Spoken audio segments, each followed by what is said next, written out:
Merci à vous d'être fidèles à ce programme de Kinani sur ZM Télévision. Bienvenue à toutes et à tous, voulais-je dire. Je vous présume nombreux devant vos petits écrans pour nous suivre déjà comme d'habitude.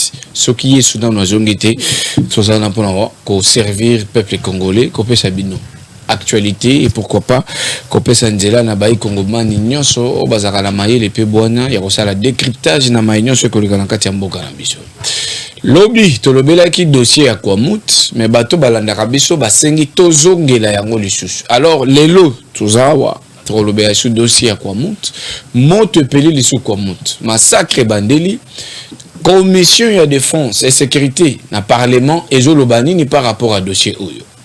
Motuna mosusu eza koyeba nini to condamné awa eza gouvernement en général ministre ya intérieur topé commission ya défense. Alors tokoye bango elongo na ba invité na biso tozana bango déjà na kati ya plateau na biso yambo to yambi mona mboka Cartis mbote pe boye malamu mbote mingi ndeko Pasimo Lobeli ndeko mbote mingi na bandeko nanga tozana bango na plateau lelo mbote pe na baeba kolanda biso na ngonga oyo na bandaku na bango tolingi bino mingi soki toza awa eza pona ko manyola maenyoso ezoleka na kati ya mboka. Alors nous vous aimons beaucoup partout où vous êtes, nous vous saluons aussi. Merci beaucoup. À part Ndeko Cartis tozana Ndeko Claude Molicho kabiliste 10 ans l'homme de vérité to yambio. Merci l'invitation à Ndeko Pasimo Lobeli mbote na pesi na bandeko tozana na plateau awa na pesi mbote surtout na baoto za ko encourager biso na débat au ya vérité parce que là vraiment l'option de mener un combat de vérité parce que na UDPS l'occulté le qui ming la UDPS l'occulté le qui ming la union sacrée. Alors on s'est dit nous devons rétablir chaque fois la vérité et nous sommes là pour dire que mboka ezokamba mama bepe dans la UDPS mboka na Congo ezokamba mama bepe dans la union sacrée. Alors tu es to komina ndenge nini eza na Kinshasa eza na Kwamut eza na est eza na sud eza na nord milelona milelo peuple za ko souffrir aussi longtemps que UDPS dans la pouvoir. Merci beaucoup. Tous ceux qui sont en déco, Michel Mbouyi, Christian Mbouyi, merci. Vision Fachi, gouverneur au Rosal à Kinshasa comme à New York. Vraiment, oui, merci Ndeko, journaliste. Représenté déjà, Nazali candidat gouverneur à l'élection Ezoya. Nazali candidat au commissaire Kinshasa, New York d'Afrique. Alors, Nazali Pesa Longo, Nyana Mokonzamboka, Wazali Kobunda, Pona. Vécu quotidien ba congolais et à la malamu mon croissance économique est comme à 6,1%. On a budget longwe na 4 milliards oyo Kabila tikela biso budget moko modique on est pour résoudre ba problème témélo Félix la commission on a 16 milliards ozomona ba enseignant salaire et matin ba fonctionnaire ozomona mboka zo bunda pour que guerre na est et si la muke le budget ya armée au Kabila tikaki na 3 millions na 300 millions de dollars le commis plus d'1 milliard de dollars et là qui si bolingo mwana mboka po na mboka na ye or que tozana ba dirigeant moko ba vautour o ba kika po ba lia musuni ba boma Congo ba boma ba congolais ozomona Rossi Mukendi akufa ka bona régime ya kala régime ya ba sanguinaire. En tout cas merci nzamba batela Fachi parce que na moina Fachi makambo malamu ezali boso. Merci beaucoup. Alors, notre débat doit être républicain. Toujours le bas tout autour du dossier à conflit communautaire dans Katia Kwamut entre les Teki na Bayaka. Mais awa et comment qui m'a bé pour ndenge batu bako kufa ba blessé soki que gouvernement et fongoli misote et koma mbuto penya munya monakati ya territoire ya Kwamut parce que ça kana Kwamut te to munya même territoire ya Bagata. Ils a payé déjà affecté na même dossier. Alors na plateau na biso journal lelo comme je l'ai dit tokoye bana kopesa biyano binotu bolanda biso ba numéro na biso za affiché na sewana préoccupation na yo comme la biso na WhatsApp tokoye bana kotanga pe ko répondre yango to peu ce que vous en a besoin de poser question na ba invité baza na plateau awa toutefois n'hésitez pas comme la biso na WhatsApp to répondre. Alors motuna na biso za boy kwa mutu moto peli lisusu batu bako kufa Misubago kata bango bapota.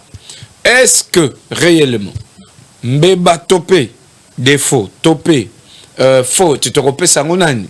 Est-ce que tu repères sango na gouvernement? Tu repères sango na ministre intérieur? Tu repères sango na commission de défense et sécurité? Tu repères sango na intro bandi Ndeko Cartis par rapport au dossier à Kwamut na moment où Torolobake, photo wana ils ont revenir epana. Voilà, merci beaucoup Ndeko Passi.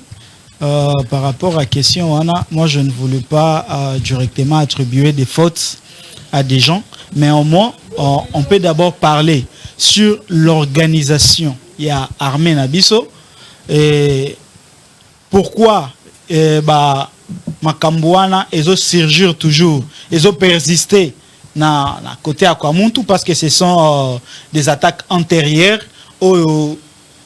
par rapport à la présentation et à Armée Nabiso, structure et Armée Nabiso, ils ont l'oro moko a mouké oyekoki kozala étouffé dans peu de temps et puis tokolobela ngo li sous-souté. Je commence par l'organisation. Dans chaque région militaire, tous un commandant région, des adjoints, moko oyaza chargé à renseignement et sécurité, moussous oyaza chargé à administration et les restes. Nase na bango toza na chef d'état-major, babengaka souvent chef M. Toza na chef d'état-major. Et puis tobandi ba direction, il y a T1, T2, T3, T4, T5, c'est une organisation hyper spéciale. Oyo mokonzi mboka oyo aucho bima Kabila toko féliciter par rapport à l'organisation ya structure et armée na biso.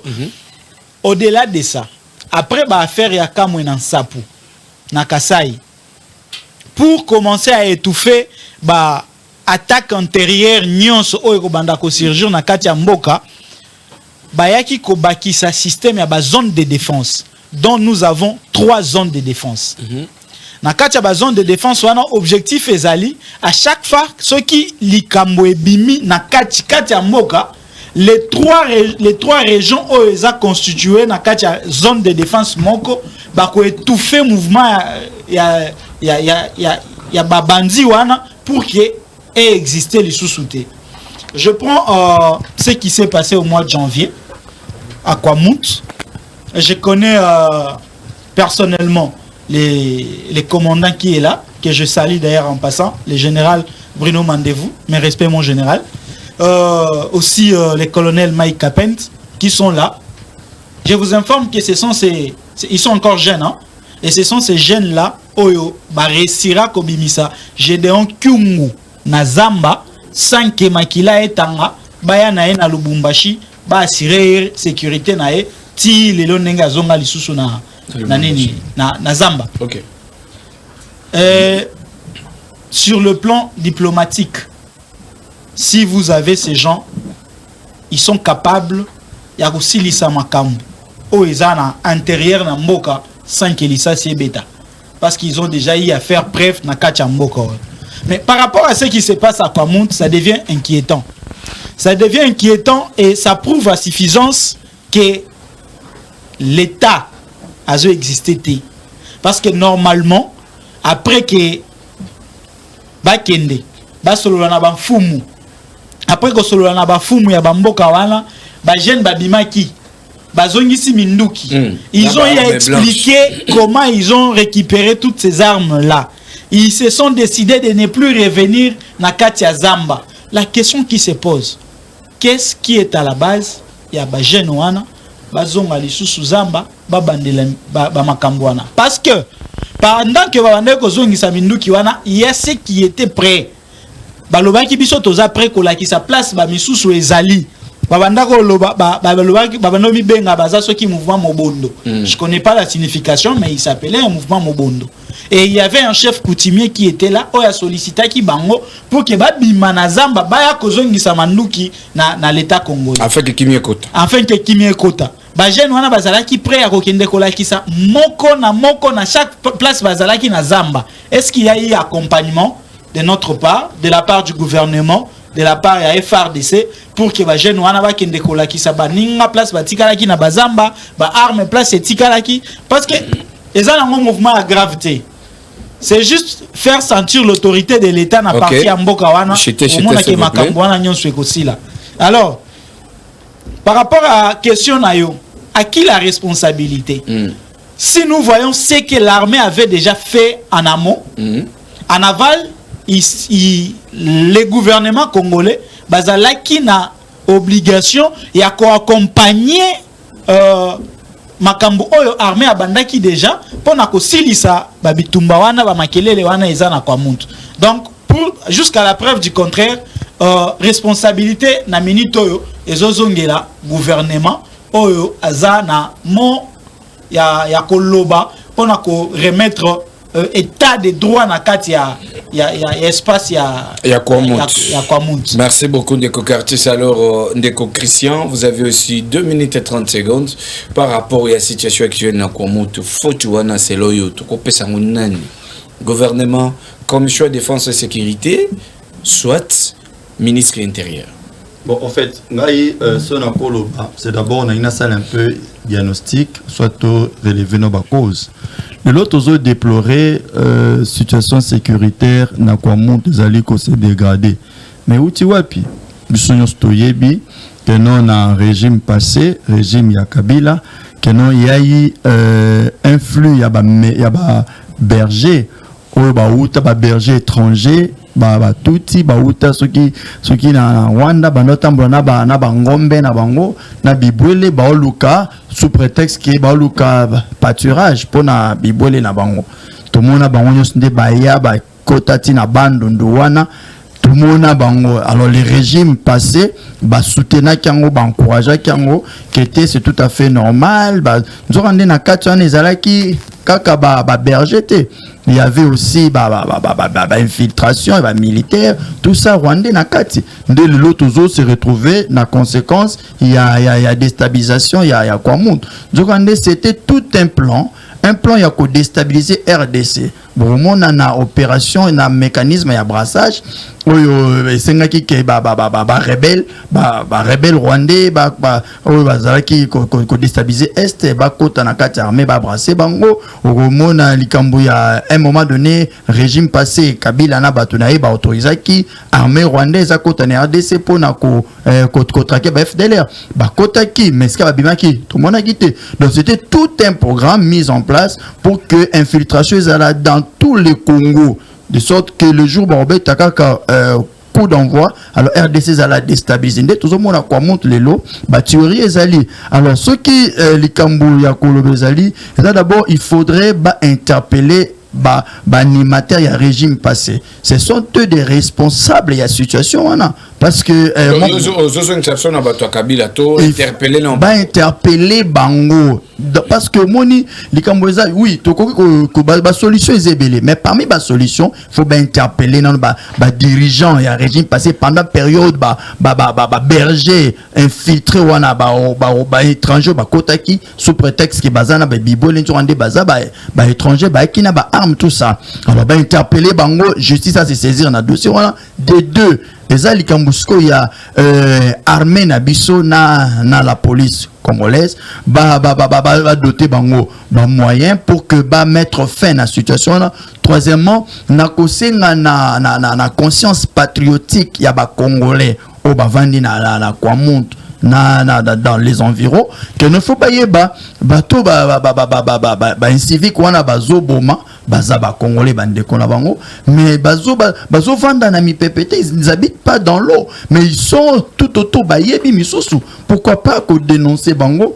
Pourquoi pas voire même informer la police dans le service de sécurité de sorte que bakanga bango pour que situation ici là. Et puis les solution il y a 4 ali, il faudrait gouvernement à mettre en place sous une seconde fois opportunité, il y a dialogue parce que il y a une autre version qui dit que il y a conflit entre tribu Bayaka. Alors s'il faudrait même possible sangisa chef coutumier wana élargir même de sorte que qu'est-ce qu'il faut parce que on va pas continuer na vivre kaka baturi tantôt l'est tantôt na Kwamuntu. Alors ça la bienté et alors permettre de mboka se développer mais nazo profiter de l'occasion pour repérer ça longonya na mokonza mboka oyo azotika situation wana sans solution. Mais il y a quelqu'un qui m'a dit que depuis Doshoane Bandaki, le président n'est jamais descendu lui-même sur place à Kwamuntu. Mais excusez, problème où il y a qui conflit moko tribal au Katanga entre les ressortissants du Kasaï et du Katanga le président est descendu sur place. Comment expliquer que oui, à quoi tu es mon gozo qui t'était? Mais Yozo Lobake, le président. Aux EPC Longonia, comment expliquer? Bon, en fait, Mokonzambo Kaza Mokonzi Yaba Congolais Nyons. Aza Mokonzi, Aza Naba charge, il peut pas être partout au même moment. Mais c'est question d'agenda. Oyebi Makanisa Mokonzambo Kate, mandécilité. Mandécilité. Et ça te passe qu'à na Lubumbashi, le long de Pega, le fois qu'il n'est pas na bande de ton Akwamut. Non, oyebi agenda n'a été. Et ça, quand il y a Mokonzi, attaque qui était sur place, mais il a ses services, il a ses envoyés, on continue sur place. Il y a un moment, même Nandako. Nandako, ils ont un blanc sous papa, comme on a été, banana bakoli, quand même, il y a de ces conflits. Parce qu'au moment où banana, il y a des fois, Akwamut, Torolobake bakoli, mais bazaka ban. Non, Nazolo Bateke bana par rapport, il y a des ressortissants, Kwamut, par exemple, représentant, il y a c'est ce que j'ai dit, représentant, le chef de l'État, est-ce que c'est net ministre intérieur? Torolobake Aza moins, te percoli déjà, par rapport à deux choses encore moins. Dans le lobby, Aza moins, par rapport à que Azali lancé, Azali institution, Azali lancé, il y a présidence, il y a république. C'est-à-dire que mon compte peut s'appeler bango confiance, bah mais quand peut qu'on a une solution pour dire que mon compte a bolité je sais na patriotisme na bolingo pour na Congolais pour na Congo. Je crois que ça na kati agenda na ye beaucoup surtout quand un certain matin qu'on a quitté na kwa muta so na bande connaît ba Congolais. Merci beaucoup de Christian. Malobe pas les kabylistes disant. L'homme de vérité, Claude Molichou. Ndeko na ngai pasi molobeli omoni vérité etika ka vérité.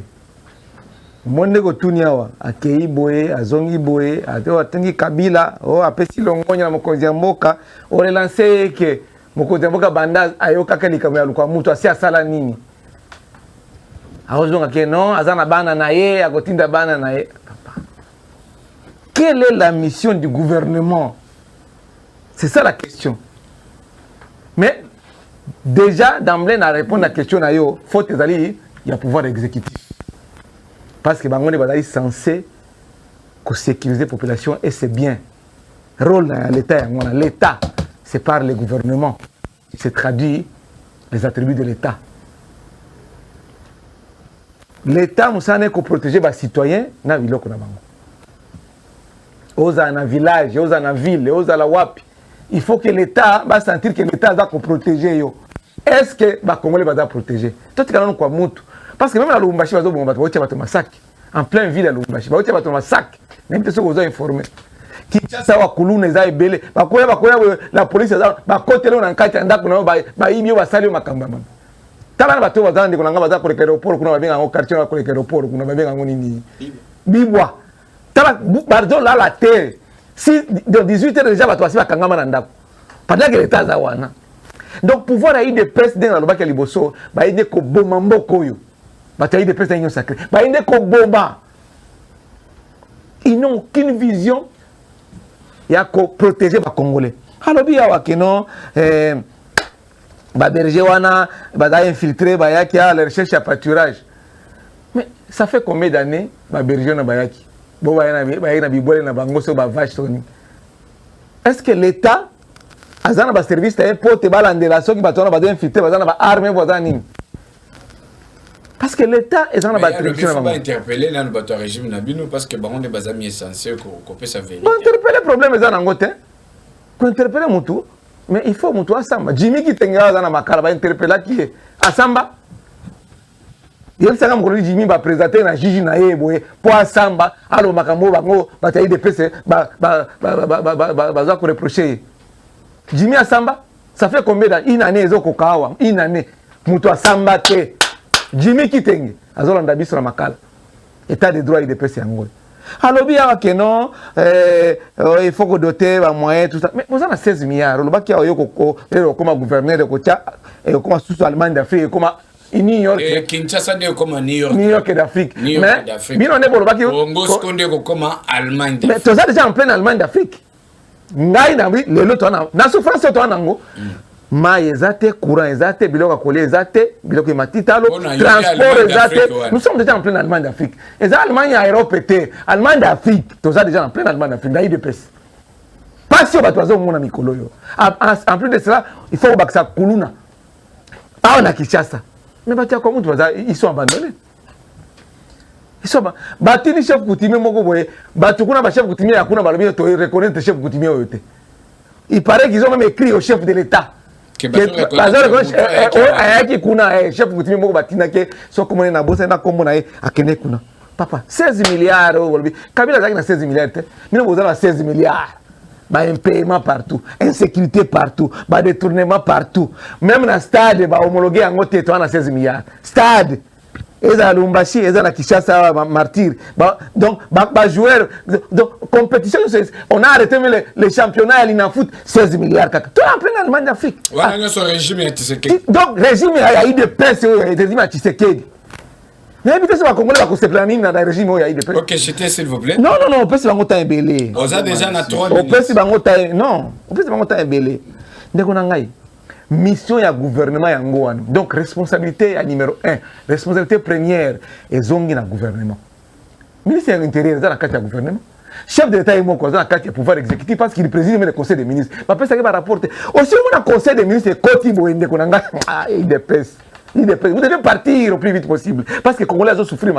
Bon, quand il conseil des ministres, nous décision ceci. Et le lendemain, qui va aussi mettre ça la main. Ils doivent partir au plus vite possible. Parce que ceux qui vont partir au pouvoir. Vous êtes d'accord pour la réponse à l'élection. Vous voyez pas que Makambo ceux qui dépêchent à Tikali sous son pouvoir, Congolais vont couper à côté les mains. Parce que souffrance, c'est comme ça. Non, Tikanga. Merci Claude Moulicho. Tikanga. Non, vous pouvez se faire un peu. Non. Aussi, au moins, gouvernement Mobimba, gouvernement est contre la réunion du conseil des ministres, comme les autres vendredi, il va contre le conseil des ministres. La décision va qui liboso, va appliquer à qui et l'autre côté. Ça qui dit, aussi décision, écoutez, aux gens qui ont lobby, ont appliqué à côté, aux issues qui ne sera pas appliqué. Mais ça diminue l'autorité du chef de l'État, ça diminue l'autorité de l'État. Merci Claude Molicho. Donc, pouvoir aller de paix. S'il vous plaît, Claude. Congolais. Ça va, Claude Molicho. Je vais revenir à vous. Ndeko quartier sur qui maloba, Ndeko Christian Ocholoba. Nalingo pesana no biso statistique. Il y a s'il faut sécuriser un territoire net à Kwamut. La police doit avoir au moins combien d'éléments? L'armée net FARDC et à peine combien d'éléments pour que la sécurité d'un territoire est là bien assurée? Parce qu'apparemment dans Maloba Ndeko Christian, c'est comme s'il n'y a pas assez d'éléments pour sécuriser le territoire de Kwamut. Voilà. Ndeko Pasi Molobeli na kina zongela quelques Maloba Ndeko Christian à lobby parce que ba Maloba wana ewa obimisa biso na sujet au tozana mona poko alelo. Parce que soko moni makambo ya lobby nde pesi ke ndeko na biso pe Molisho abima a réagir na makambo o ya lobby. Soki tozo lobela makambo ya pe, to lobela makambo ya kimia. Tozala bomoko. Tolongolaka ba sentiment patriotique ba sentiment ya ba partisan ya na biso to me makango devant batu oyo bazo perdre de membres de leur famille à ces moments. Quand vous nous parlez, il y a une infiltration. Les Christian, laisse-moi vous dire qu'on ne vient pas dirigeant un pays quand on ne connaît pas les problèmes de ces pays. Et quand on se décide de prendre une décision de devenir dirigeant dans un pays, donc on vient avec des solutions. On ne vient pas dénicher ou encore avec des problèmes. Si l'armée ou le pays est infiltré, tu peux nous dire aujourd'hui, ce soir, quel est le plan des infiltrations que vous êtes venu avec depuis ces 4 ans. Et l'autre côté... Parce que qui n'a plein des infiltrations, qui ils ont déjà des infiltrations. On ne réfléchit pas comme ça. Et surtout pour une cause qui est noble, la paix dans cette partie de la RDC. Aujourd'hui, la biso berger, berger, vache, tout les gars, Kabila. Batu oyo bimaki na Zamba. Récemment, oyo général naotaki kotanga bayambaki bango bapesi ba arme na bango. Il y a eu combien de Rwandais? Na bato oyo bayaki ko déposer ba arme. Et même on dit que ici chez nous il y a pas de Rwandais. Biso ba jeune ya nini ya Kwamunde to silikaki et on voulait réclamer nos droits. On a des informations. Et excusez pour la compléter. Droit na bango na babando revendiquer. Qu'est-ce que bapesi ki yango? pesa ki bango te, mais au moins balaka ki bango ko accompagner bango jusqu'à retrouver gain des causes ya oyo mema ki bango na zamba. C'est-à-dire se te comprendre bien par rapport à la revendication na bango, ils appellent monko ya cause ya ba c'est problème. effectivement ce que j'étais en train de dire quand on m'avait posé la première question. Est-ce que le gouvernement congolais a accompagné la mise en place ya ba biloko nyonso ba yokanaki na ba jeune wana pour que bazongela lisusu ba biloko wana? On ne sait pas. Parce qu'on est en train de voir aujourd'hui dans plusieurs accords. Oyo aga bazaki na accord na batu kingane simbite batabwa. Mbutu ezo bota makaka na sima ba biloko wana. Mais pour répondre maintenant à ta question, poser la question à Malam pour na koyeba soki ba élément baza suffisant pour na ko protéger, pour sécuriser le territoire. Déjà en parlant des éléments, je commence avec la police. Nous avons un sérieux problème Kobanda Bandundu Mobimbati jusqu'à Matadi. Il y avait élément à la police. Et problème moi ils ont causé na biso moko population congolaise. Je m'explique. OK. Beaucoup zala na garçon moko boye na quartier à sala elote. Yediamba kokangila batu banzela na butu nini au système abapomba. Nde bato ya bongo okoyoka chaque ndata musala soda ati ndata musala la police. Je vous assure que ceux qui mutu bongo à côté musala soda à côté la police, il va pas changer. Bogomo na kaka changer nde bilamba mais mentalité et aux alaka ndengwa yangwa nozo mona mutu azoleka na moto azui ba client policier a sauté mbala mo na guidon akendo botola.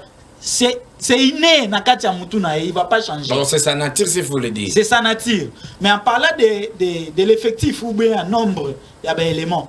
On ne va pas s'évaler la face. Biloko lokola oezo les gana komount, normalement l'armée ne peut même pas intervenir. Et ça biloko oeza na ministère intérieur. Na obédience il y a intérieur et sécurité. Intérieur et sécurité. Donc c'est la police qui doit intervenir. Est-ce que nous avons suffisamment des éléments pour que intervenir? La réponse est non. On n'en a pas assez. Quelle est la politique au gouvernement congolais a tchaki en place pour courtiser les jeunes congolais intégrer la police Nabiso? Exact. Merci Deko Cartus. Alors Deko Christian, selon Maïnyo Souchuluba, s'il faut penser tout la logique. Première délégation qui est dirigée par Yemoko, ministère intérieur, en Selokito. Est-ce que depuis Aouta Kouamout, Tilelo, a-t-il encore eu le temps de vérifier pour envoyer le dossier qui a et comme niveau ni voilà. Ou bien Bazo c'est la juste dégradation et ça les manettes comment vous réagissez à ça? Merci Ndeko Passi. Bon, en fait, pour répondre à la question directement, Nanazali porte-parole ni membre ya cabinet ya vice-premier ministre pour nous dire comment Azosala Moussala naé par rapport à dossier. Mais ce qui est vrai, c'est que jamais il y a autorité à niveau a entamé des démarches et bon ceux qui sont en là toi tu quand bon sans suite sûrement à zana ba service naé au basé sur place au bazo landela pe ba pesa kaé ba rapport ndeko moli chazolo bawa les lois de insécurité kulu na Kinshasa na Lubumbashi bon bato bato na nini mais nyonso tozo vivre n'est-ce pas et outil na libumu ya régime passé il faut le prouver est-ce que tu kan été na oui hein et outil na libumu ya régime passé Kabila na bande na ye régime la Kabylie c'était un régime où il y a qui kaka pona ko bebisa Congo lelo ya ako contredire ngate que non na ère ya Kabila ba marche tango zaki ko bato bima ba marche ba pesa ba jeune ba jeune ya pe perdre ba zo ba kulu na ba pesa vous le savez to yebi bisonyo suma mwana ba zo tango ba congolais bande ko marcher pour na ko revendiquer ba droit na bango la Kabylie na pe perdre ba pesa ba jeune ba machette pour yebi yango bien et puis mais même dans le pouvoir actuel, il y a le moment où Jean-Marc Kabunda Kabound, avec le premier vice, il y a l'Assemblée nationale, et c'est une activité que Salima a parlement, tout le monde a pu battre côté sous qu'on a machette. Babet, non. Awangani. Lomina kuna saka. Voilà. Il y a évité.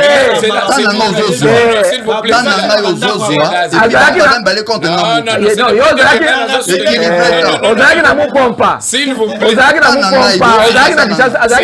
plaît. S'il vous plaît. Je vais revenir.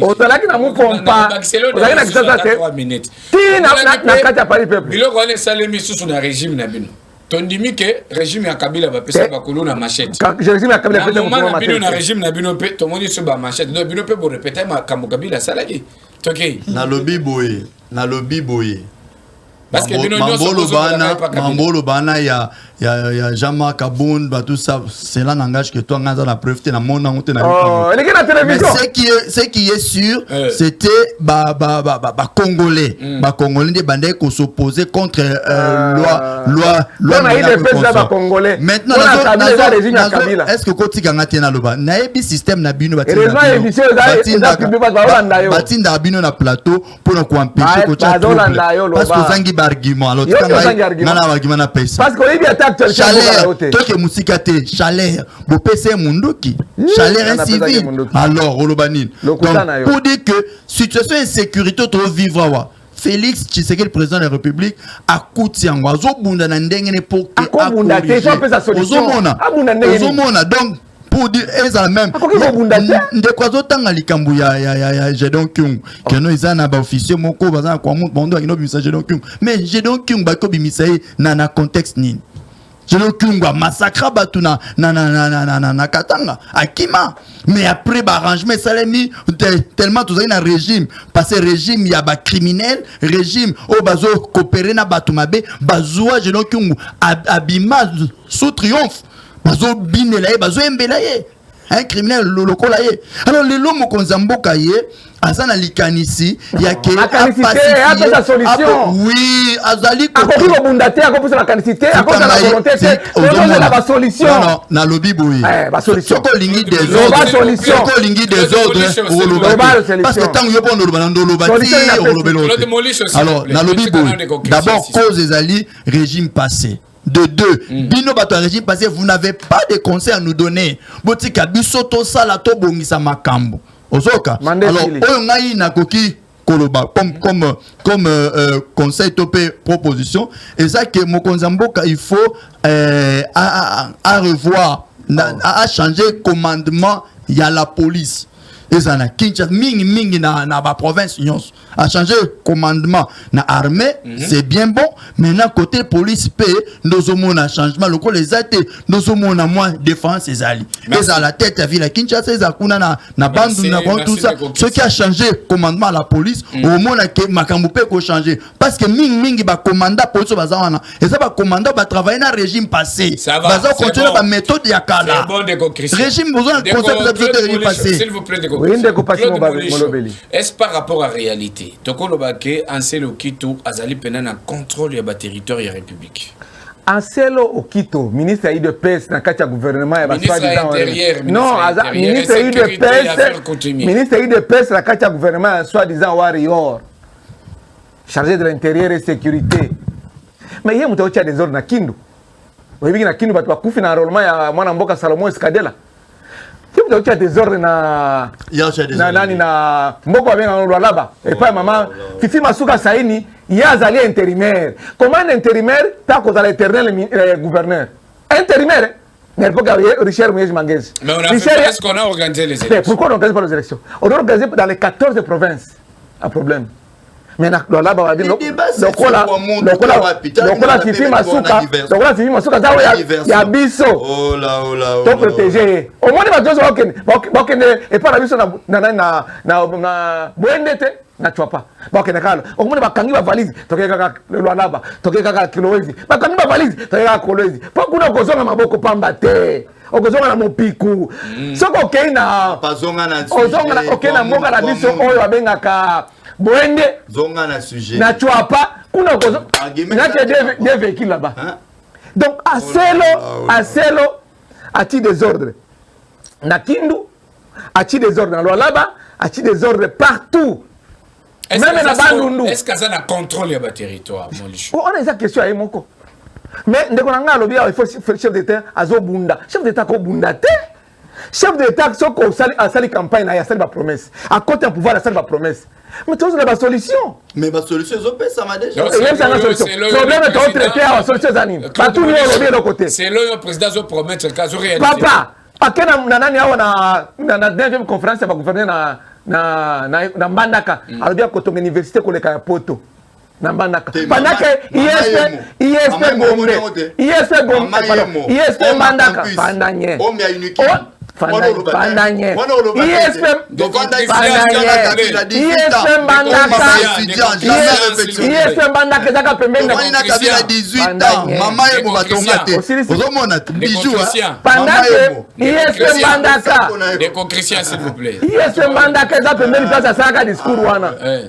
Matiti est tombé. Il est mandaka. Il y a le dia kotonga kaka université. Est-ce que c'est à lui à Kata Matiti? C'est un projet.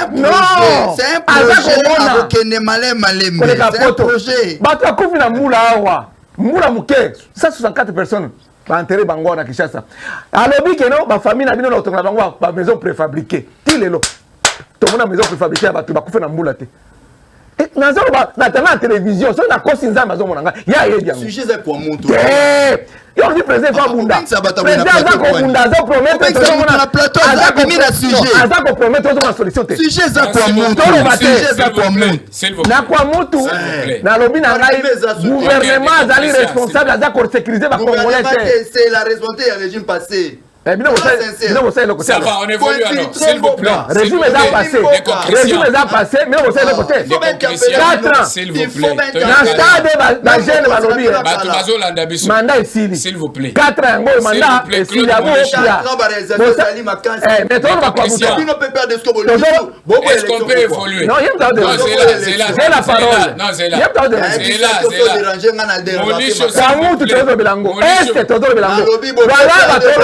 Est-ce que tout le monde est-ce que tout le monde ba Congo n'en parlons même pas. Tolo Belango. C'est bon. 4 ans. 4 ans c'est bon. C'est bon. Est-ce que la promesse s'il vous plaît. 4 la promesse. 4 la promesse. 4 la promesse. 4 la promesse.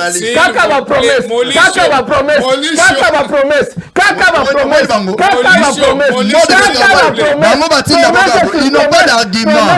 Argument argument Christian, s'il vous plaît. Christian. Le peuple d'abord. Christian, évoluer, s'il vous plaît. Christian, s'il vous plaît. Tonga maison préfabriquée. S'il vous plaît. Tonga maison préfabriquée. S'il vous plaît. Ndeko Cartis. Kaka la promesse. Namoni bandeko bango ba pelchaka moto. S'il vous plaît. On évolue. Ndeko Cartis. Selon ce qui est dit et la réalité que nous avons sur terrain, puisse tenir des solutions aux OPS à gouvernement pour résoudre directement le dossier à Kwamout, celles qu'ils ont subi au temps et belé.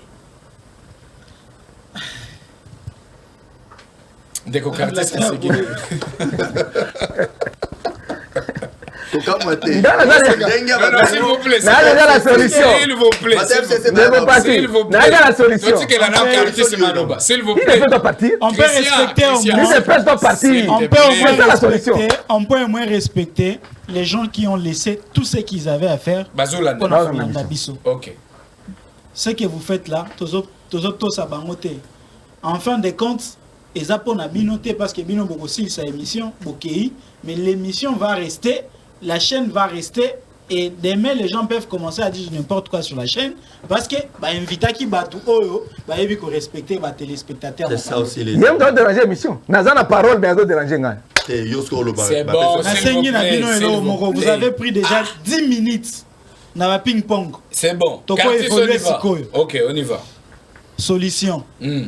Nous avons besoin de faire sentir l'autorité de l'État sur toute l'étendue de la République démocratique du Congo. À Kwamout, donc de Kwamout jusqu'à Bunagana, nous voulons faire sentir l'autorité de l'État. Pourquoi j'ai dit ça? C'est sur ces plateaux.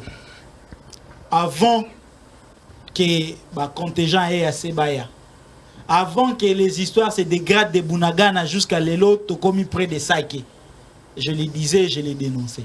Et je savais tout ce qui allait arriver après, tant que le gouvernement congolais va s'entêter ou va borner na diplomatie, et vous voyez la solution mon côté. Donc diplomatie du wana côté wana. Exact. Non, s'il vous plaît. C'est la chanson. Attention au lobby embargo longwe. Bako yela biso ba minduki nyonso lelo ya mokili. Tant qu'on ne déclare pas la guerre contre nos ennemis, et donc on est aussi là. On ne va pas le déclarer maintenant. S'il vous plaît. Ok, au moins que vous savez à quand vous allez intervenir, parce que même le Conseil de sécurité des Nations Unies, et ne vont pas prendre des décisions à votre C'est à votre responsabilité. Voilà. C'est le gouvernement. Un génie à la tête du pays. Ah. Ne faites pas. Ok. Ministre belge Aloba Kiango. S'il vous plaît. Macron Aloba Yango. S'il vous plaît. Responsabilité Nabino la IDPS.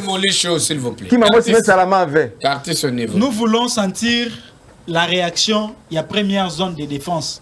Donc, Kinshasa, Nabandundu, va étouffer affaire Rwanda. C'est seulement de cette façon-là qu'on peut faire taire le gouvernement congolais va chantage. Parce que à chaque fois que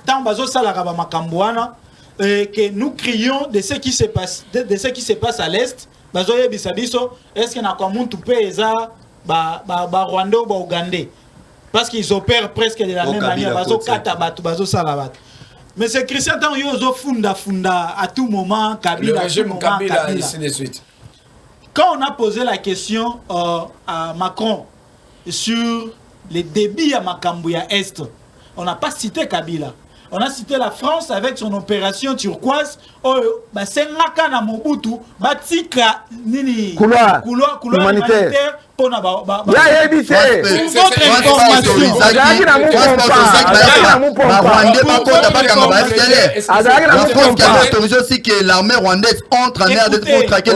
plusieurs fois pendant votre régime la France aussi avait autorisé le mixage. Plusieurs fois pendant votre régime ici, Kagame vous a dit ceci: moi je ne combats pas chez moi, je suis l'ennemi où il est. Il dit ça par rapport au contrat, à ce qu'il a fait avec son ami de régime passé. Il a infiltré l'armée, il a rendu notre armée grâce au génie Félix. C'est que l'armée monte en puissance.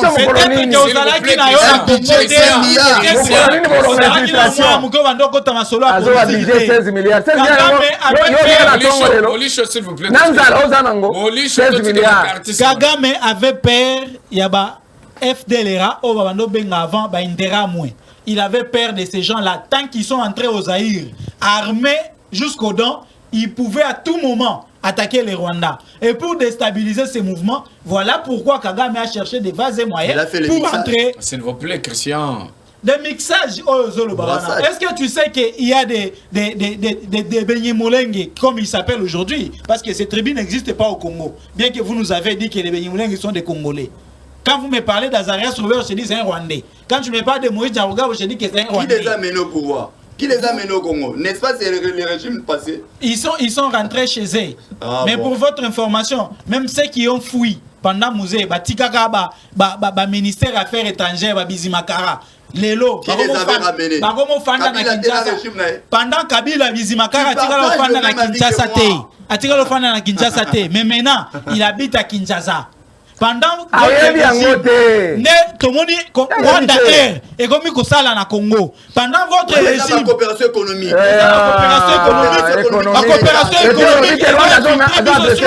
Sur le plan renseignement. La coopération économique. Mais vol internationaux. Sur le plan renseignement. On n'a plus de secrets chez nous. Papa, Tozana Congo. Totikaka ko Mona Bandoki Kaka et pas Bavazan. Et pourtant, ce que nous faisons ne change rien. 4 ans après, on ne pouvait plus parler de l'infiltration parce qu'on devrait avoir un plan de sortie des infiltrations. Il y a Batunion Sohana. Ce n'est pas aujourd'hui que tu as si qu'on est infiltré. C'est depuis l'opération Amani, l'opération Netoyebara que tu as infiltré. Et alors, quand on est venu au pouvoir, on devait parler sur la désinfiltration. Il y a c'est fait. Mais malheureusement, quand les ordonnances sortent ici, on vote, on nomme même ces infiltrés.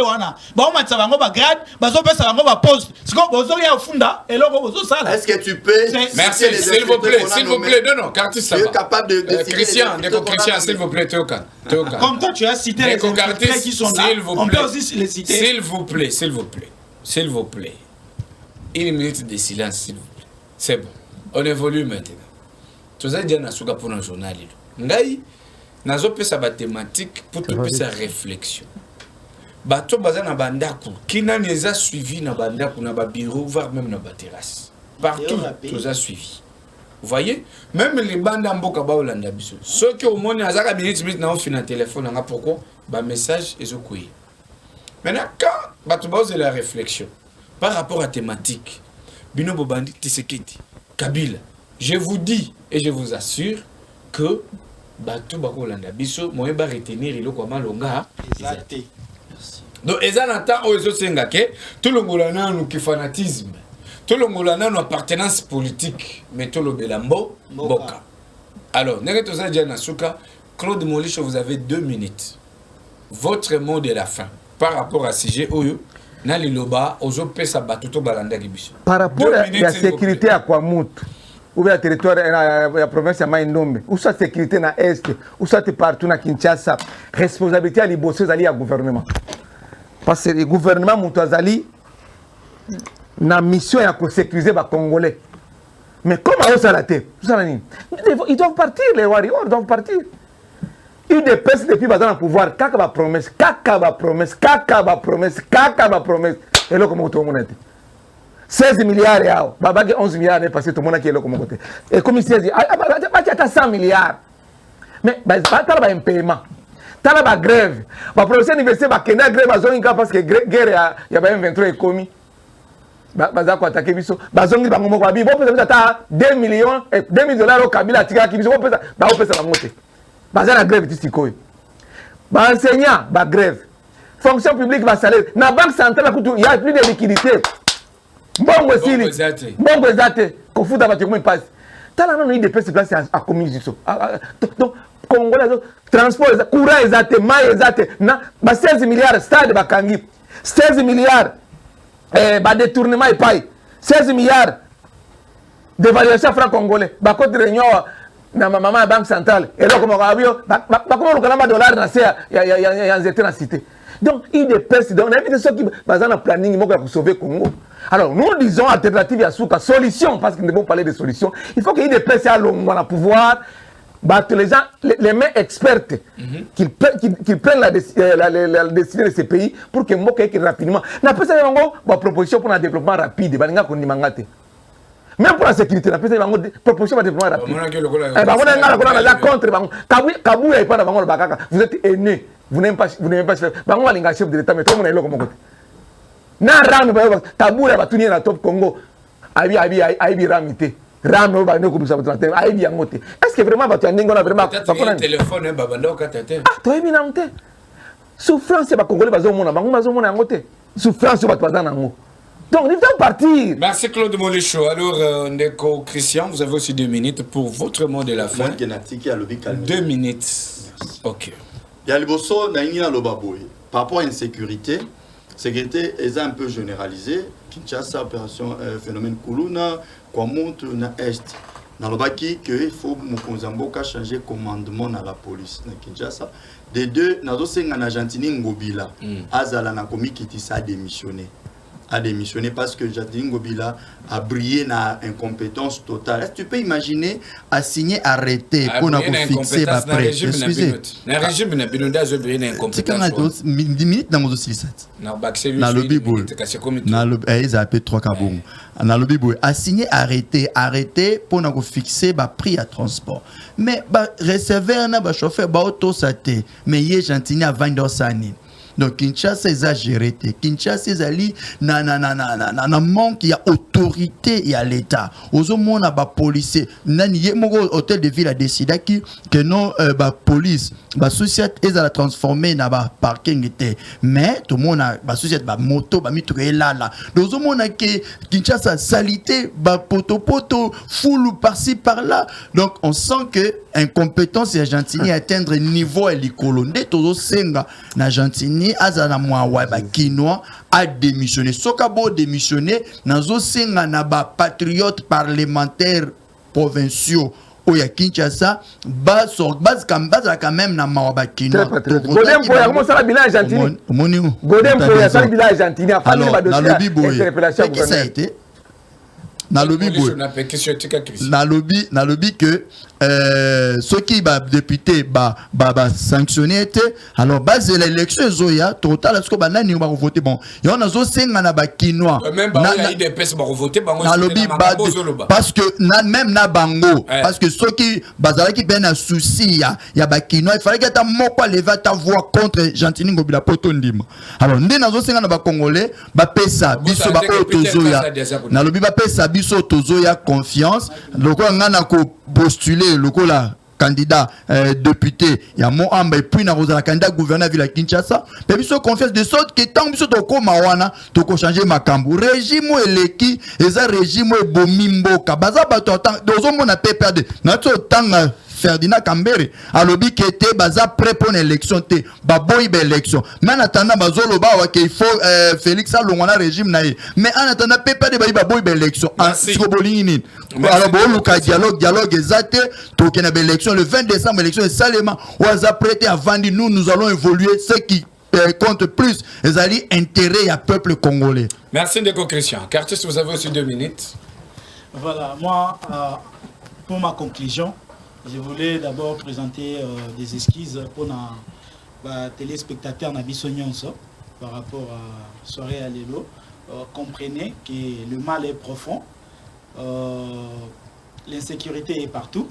Quand je parle de partout, je vois des bandundu, ce qui se passe actuellement na Katanga, je vois ce qui se passe à l'est, évolution, cesser les faits ou pas, tout ça, ça fait que nous avons la vie partagée.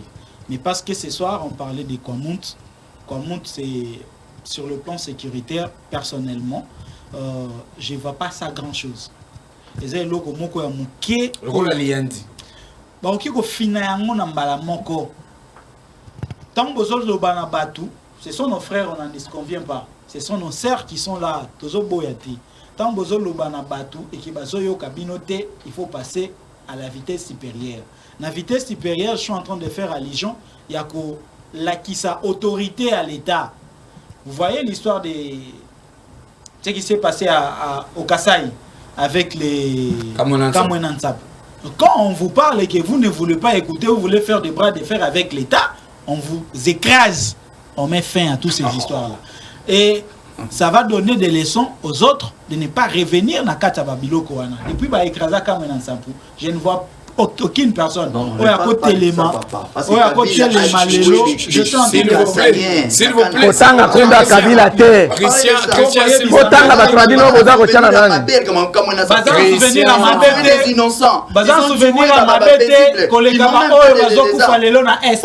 Parce que de 2013 jusqu'à 2020, na Est. C'est phénomène comme ça, il faut qu'on il faudrait écraser. Non, parce que. Est-ce que Bazato